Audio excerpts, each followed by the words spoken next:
देखो ध्वनि का आगे टॉपिक में क्या दिया हुआ है? अनुरणन। क्या लिखा हुआ है?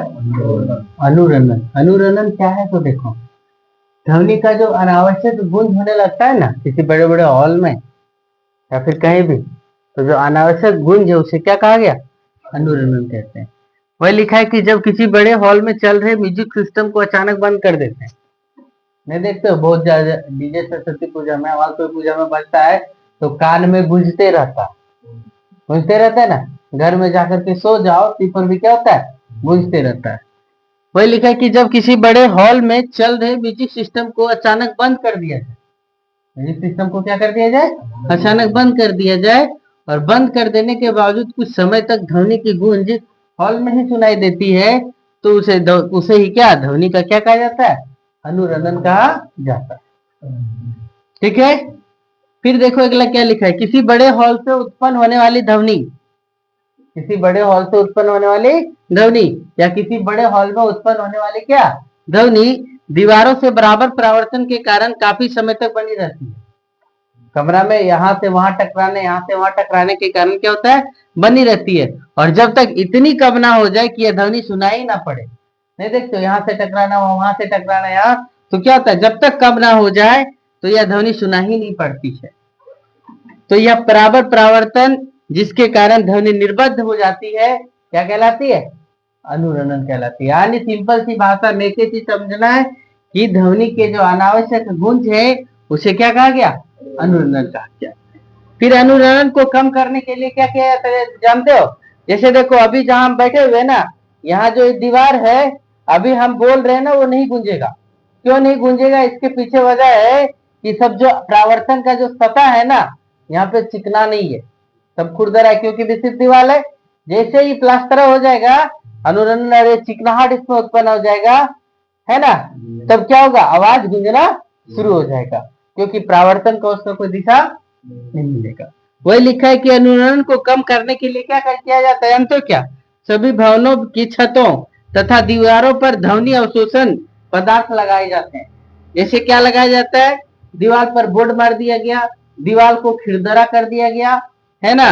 दीवार में जो खुरदरा प्लास्टर कर दिया गया, बांस भी लगा दिया जाता है, पर्दा भी लगा दिया जाता है ताकि क्या हो? अनावश्यक गूंज उत्पन्न ना हो।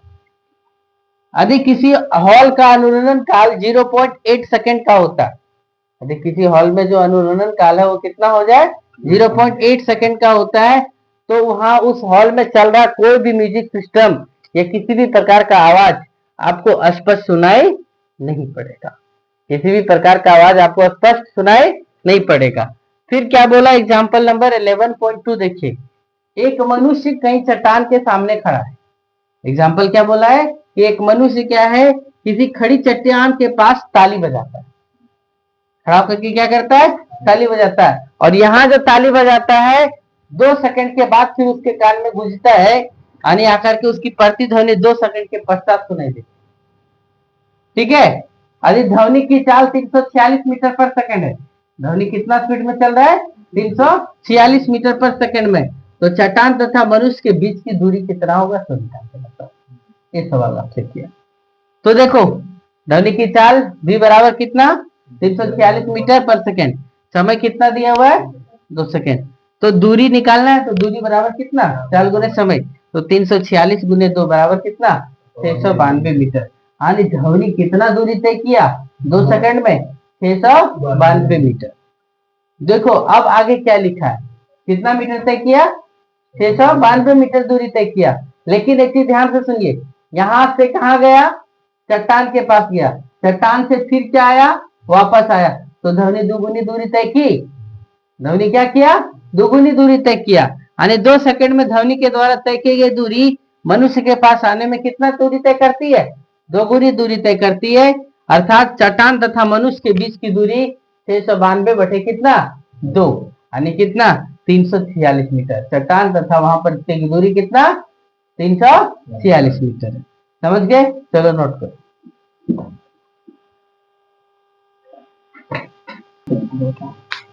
ध्यान से सुनो। हाँ क्या है कि कोई प्रतिध्वनि, फिर से देखिए क्वेश्चन जो दिया था उसके हिसाब से फिर क्वेश्चन दिया कि कोई प्रतिध्वनि 3 सेकंड के पश्चात हमको सुनाई पड़ता है।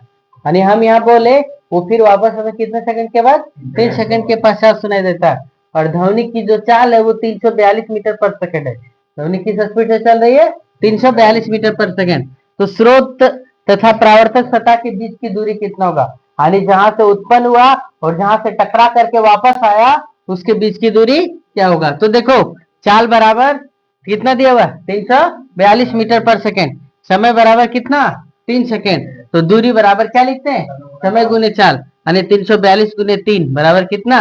1026 मीटर। अर्थात ध्वनि कितना दूरी तय किया? 1026 मीटर।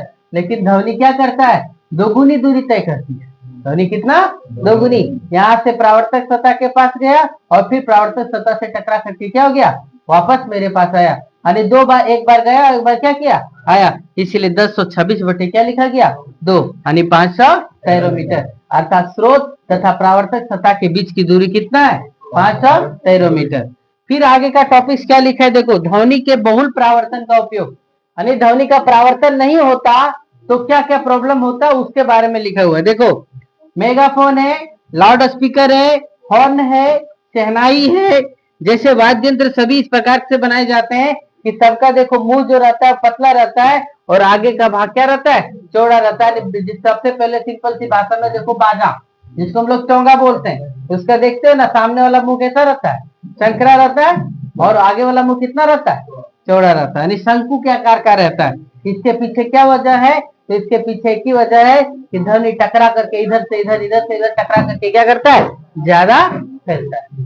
वही लिखा है कि मेगाफोन या लाउड स्पीकर, हॉर्न तथा शहनाई जैसे वाद्य यंत्र सभी इस प्रकार बनाए जाते हैं कि ध्वनि सभी दिशाओं में क्या करे?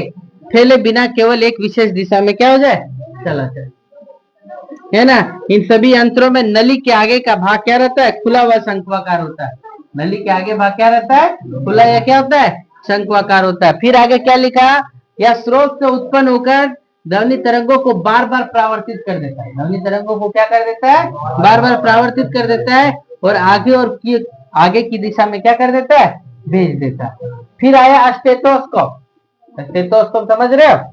डॉक्टर जो गला में लटकाए हुए रहता है, डॉक्टर का माला जिसको कहते हैं हम लोग, है ना, वो क्या है?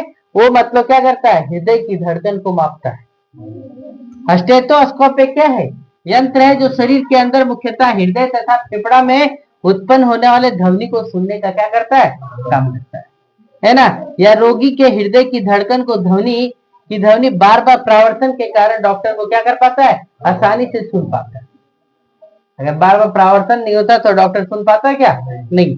फिर देखो इसी का कंसर्ट हॉल, जहां पर क्या किया जाता है? सभाएं किया जाता है, सम्मेलन किया जाता है, तथा सिनेमा हॉल का छत जो है ना वक्राकार बनाया जाता है, सीधा नहीं बनाया जाता है। कैसा बनाया जाता है? वक्राकार, क्योंकि ध्वनि तरंग टकरा करके हर एक दिशा में क्या करे? फैल जाए। कंसर्ट हॉल, सम्मेलन कक्ष तथा सिनेमा हॉल की छतों को वक्राकार बनाई जाती है क्योंकि जिससे परावर्तन के पश्चात ध्वनि हॉल के सभी भागों में क्या हो जाए? पहुंच जाए। कभी कभी वक्राकार ध्वनि पट्टों के मंच के पीछे रख दिया जाता है। यानी मतलब क्या? देखो ये स्टेज हम बोल रहे हैं तो स्टेज पर क्या कर दिया गया? ये जो सीधा अभी बोर्ड लगा हुआ है ना, ये बोर्ड क्या हुआ है? सीधा लगा हुआ है। इसके पीछे भी क्या कर दिया जाता है? जो मंच लगाया जाता है वो वक्राकार लगा दिया। इसके पीछे भी जो मंच लगा दिया गया वो कैसा लगा दिया गया? वक्राकार। और देखते हैं जो डांस करने वाले डांसर आते हैं वो क्या करते हैं? अपने सामने बॉक्स लगा करके रखते हैं, अपने तेरे तरफ क्या करते हैं? बॉक्स घुमा करके रखते हैं। इसके पीछे एक वजह है कि ये आवाज इस वक्राकार पट से टकराएगा और टकरा करके फिर वापस किधर की ओर जाएगा?